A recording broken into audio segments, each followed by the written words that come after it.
إن الحمد لله نحمده ونستعينه ونستغفره ونعوذ بالله من شرور أنفسنا ومن سيئات أعمالنا من يهده الله فلا مضل له ومن يضلل فلا هادي له وأشهد أن لا إله إلا الله وحده لا شريك له وأشهد أن محمدا عبده ورسوله يا أيها الذين آمنوا اتقوا الله حق تقاته ولا تموتن إلا وأنتم مسلمون يا أيها الناس اتقوا ربكم الذي خلقكم من نفس واحدة وخلق منها زوجها وبث منهما رجالا كثيرا ونساء واتقوا الله الذي تساءلون به والأرحام إن الله كان عليكم رقيبا يا أيها الذين آمنوا اتقوا الله وقولوا قولا سديدا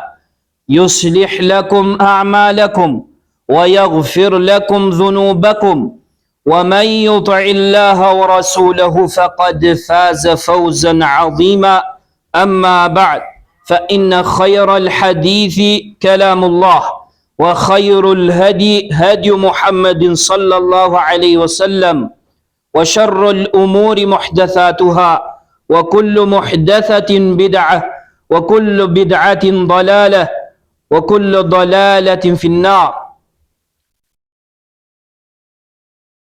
Me të vërtetë gjitha lavdërimet I takojnë Allahut subhanahu wa ta'ala. Atë lavdërojmë, ndihmë dhe falje vetëm prej Tij kërkojmë. I kërkojmë mbrojtje Allahut nga e keqja e veteve tona dhe punëve tona. Atë që udhëzon Allahu nuk ka kusht ta humbë, ndërsa atë që Allahu e çoi në humbje nuk ka kusht ta udhëzoj. Dëshmoj se nuk ka të adhuruar tjetër më të drejtë përveç Allahut vetëm pa ortak. Po ashtu dëshmoj se Muhamedi sallallahu alaihi wasallam është rob dhe I dërguari I Tij. O ju cilët keni besuar, friksojeni Allahut me një frikë të vërtetë dhe mos vdisni ndryshe vetëm se duke qenë musliman. O ju cilët keni besuar, friksojeni Zotit tuaj I cili ju krijoi nga një njeri vetëm, e prej Tij krijoi bashkëshortën e Tij, e prej tyre nxorri shumë burra dhe gra. Friksojeni Allahut në emër të cilit kërkoni të drejtat tuaja të ndërsjellta. Si dhe friksojeni ndërprerjes së lidhjeve farefisnore, me të vërtetë Allahu është mbikëqyrës mbi ju. O ju cilët keni besuar, friksojeni Allahut dhe thoni fjalë të drejta, e nëse ju e bëni këtë, atëherë ai ju përmirëson veprat tuaja dhe ju fal gjunahet. Kush I bindet Allahut dhe të dërguarit të Tij, vërtet ai ka arritur një fitore të madhe. E më pas, me të vërtet fjala më e mirë është fjala Allahut, kurse udhëzimi më I mirë është udhëzimi I Muhamedit sallallahu alaihi wasallam.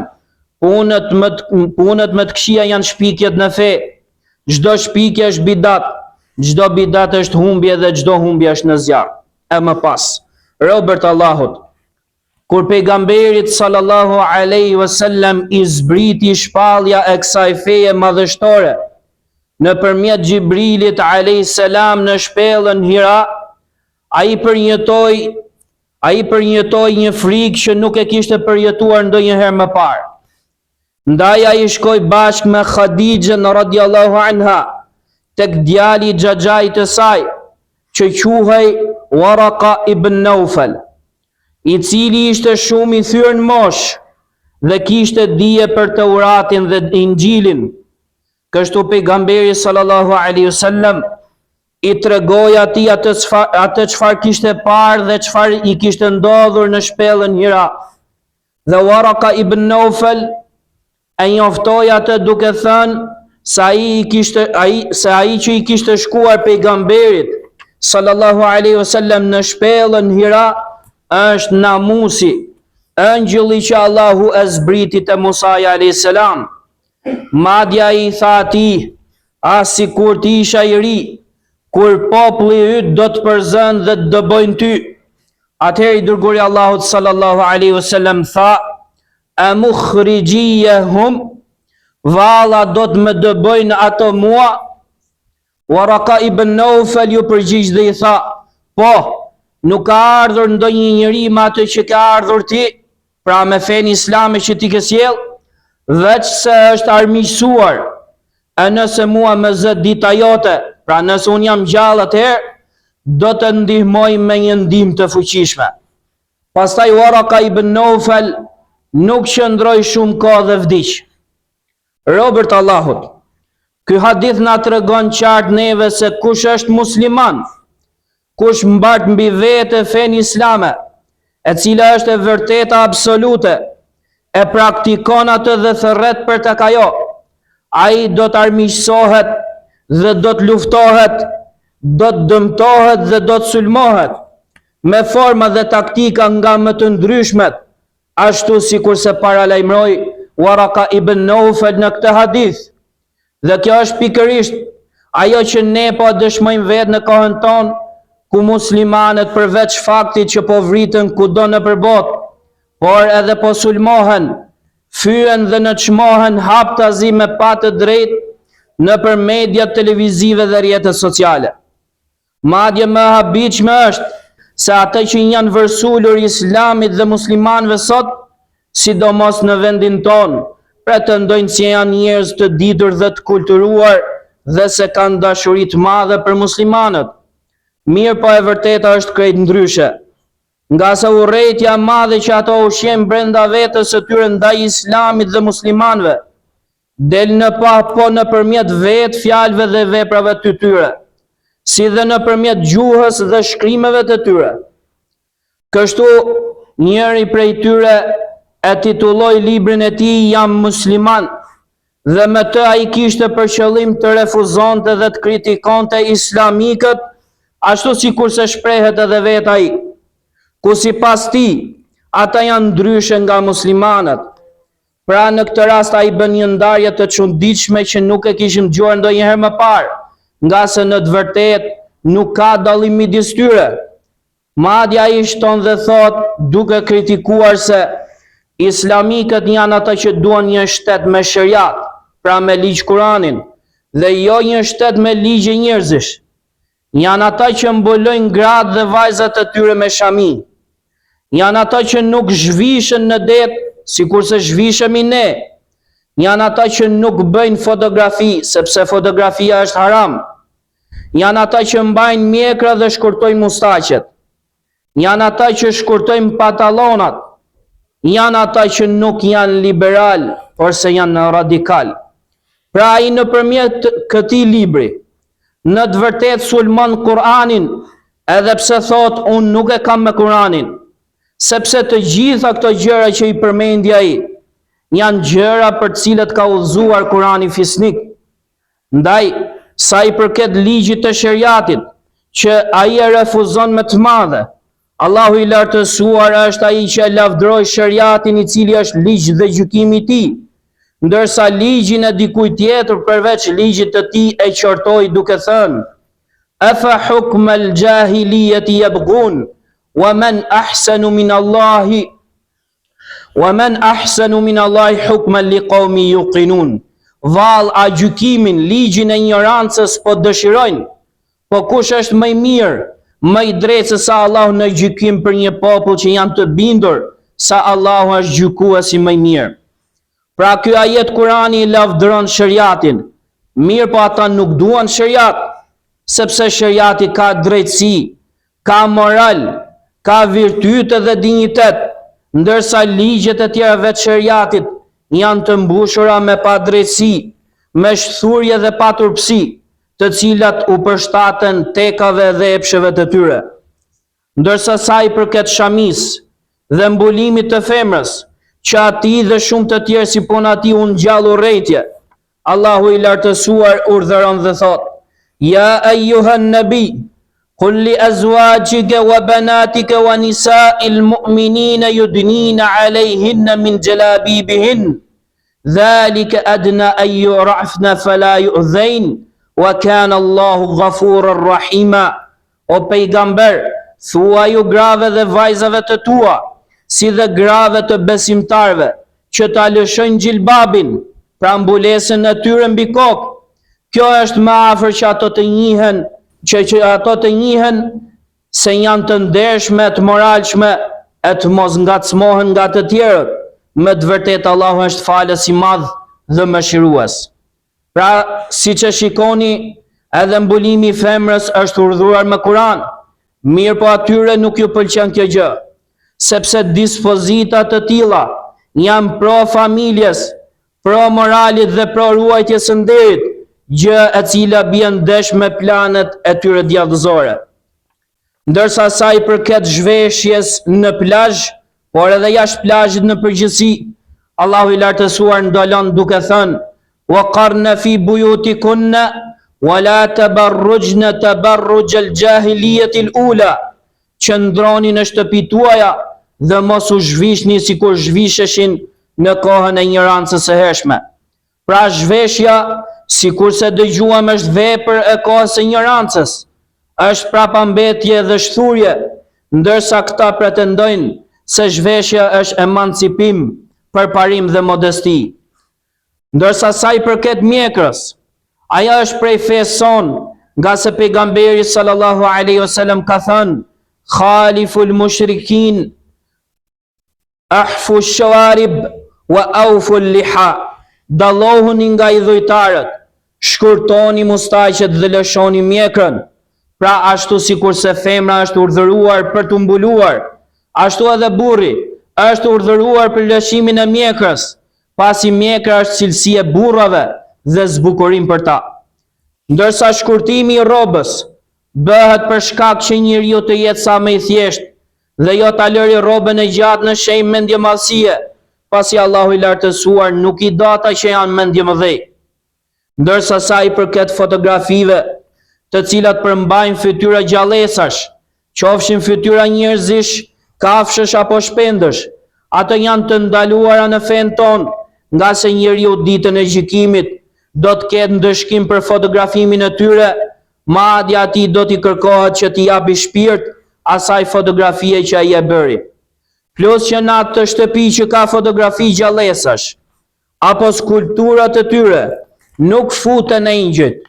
Mirë po një njeri që është ateist dhe mos besimtar, këto gjëra janë të çuditshme dhe të pakuptimta, sepse zemrat e tyre janë të smura dhe të verbuara nga mosbesimi dhe mendjemallësia, ashtu sikurse i përshkruan Allahu i lartësuar në librin e tij duke thënë: "Walaqad dhara'na li jahannama kathiran min al-jinni wal-ins, lahum qulubun la yafqahuna biha, wa lahum a'yunun la yubsiruna biha, wa lahum adhanun la yasma'una biha, ulaika kal-an'am, bal hum adallu wa ulaika humul ghafilun." Më të vërtet, ne kemi krijuar për xhehenemin shumë nga gjinët dhe njerëzit. Ata kanë zemra me të cilët nuk kuptojnë, kanë sy me të cilët nuk shohin të vërtetën dhe kanë vesh me të cilët nuk e dëgjojnë të vërtetën. Ata janë si kafshët, madje edhe më të humbur, të tillët janë të pakujdesshmit, të pavetdijshmit. Pra kjo fe nuk ka lënë gjë pa sqaruar. Përkundrazi ka trajtuar ato në mënyrë të qartë dhe me urtësi tepër të madhe, me qëllim që njeriu të jetë sa më i përsosur, sa më i moralshëm dhe sa më i nënshtruar ndaj Zotit të tij. Ndaj Allahu i lartësuar thot: "Wa nazzalna 'alayka al-kitaba tibyanan li kulli shay." Ne ta zbritëm librin ty sqarim për çdo gjë. Pra çdo gjë është e sqaruar dhe e vërteta u ka mbritur njerëzve. Mirë po mos besimtarve dhe ateistëve nuk i pëlqen një shoqëri islame me rregulla islame, nga se ata duan një shoqëri liberale, pa kufi, ku çdo njeri beson çfarë të doj, adhuron këtë doj, zhvishet si të doj, flet çfarë të doj, jeton pa pengesa dhe pa ndalesa si të doj, dhe në fund fare duan që të mos kenë asnjë lloj barre dhe përgjegjësie për atë çfarë ata kanë thënë dhe vepruar. Mirë po kjo gjë nuk është e drejtë tek Allahu i lartësuar. Përkundrazi, që të gjithë ata do të dalin para Allahut dhe do të marrin dënimin që meritojnë. Prandaj ne u themi atyre fjalën e Allahut të lartësuar, e cila thot: "Wa qulil haqqu min rabbikum, faman sha'a falyu'min wa man sha'a falyakfur." inna a'tadna lidh-dhalimina naran ahata bihim suradiquha wa in yastaghithu yughathu bima'in kalmuhl yashwi al-wujuh bi'sa ash-sharabu wa sa'at murtafaqa. Thuaj, e vërteta është nga Zoti yt. Kush të doj let besoj, e kush të doj let mohoj. Me të vërtet ne kemi përgatitur për të padrejtët, pra jo besimtarët. Kemi përgatitur zjarr që muret e flakës së tij i rrethojnë nga të gjitha anët. E nëse kërkojnë ujë, u jepet ujë si plumbi i shkrirë, i cili i përcëllon fytyrat. Sa pije keqe është ajo, e sa vend i keq është ai. I lutëm Allahut të lartësuar që të na ruaj nga verbimi i zemrës dhe nga mospranimi i të vërtetës, por se të na bëj prej atyre që i nënshtrohen Allahut dhe i binden atij. Aqulu hadha al-qawl wastaghfirullah li wa lakum min kulli dhanb fastaghfiruhu innahu huwal ghafurur rahim. Alhamdulillah hamda ash-shakirin wa uthni alayhi thana'a adh-dhakirin. أحمده بمحامده التي هو لها أهل وأثني عليه الخير كله لا أحصي ثناء عليه هو كما أثنى على نفسه وأشهد أن لا إله إلا الله وحده لا شريك له وأشهد أن محمدا عبده ورسوله صلى الله عليه وعلى آله وأصحابه أجمعين أما بعد. Robert Allahut, armiqësia dhe urrejtja mos besimtarve ndaj muslimanve, sado që të fshihen dhe të kamuflohen ata, është e ditur dhe e njohur për ne. Nga sa Allahu i lartësuar na ka njoftuar në librin e tij duke thënë: la tajidanna ashadda an-nasi adawatan lilladhina amanu al-yahuda wal-ladhina ashraku. Me të vërtetë do të gjesh se njerëzit me armiqsinë më të madhe ndaj atyre që kanë besuar janë jehudët dhe idhujtarët, pra dhe mosbesimtarët. Mirë po sado që të përpiqen ata për ta shuar këtë fe, nuk do të arrijnë dot, sepse Allahu i lartësuar ka premtuar se do ta ruaj këtë fe. Madje na ka njoftuar se kjo fe do të përhapet në çdo fshat dhe qytet të botës.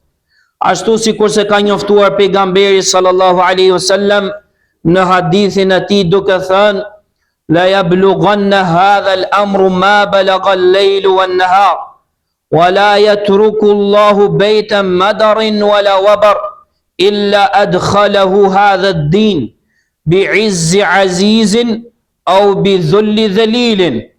Izzan yu'izzu Allahu bihi al-islam wa dhullan yudhillu Allahu bihi al-kufr. Thot kjo çështje, pra feja islame, do të arrijë atje ku arrin nata dhe dita.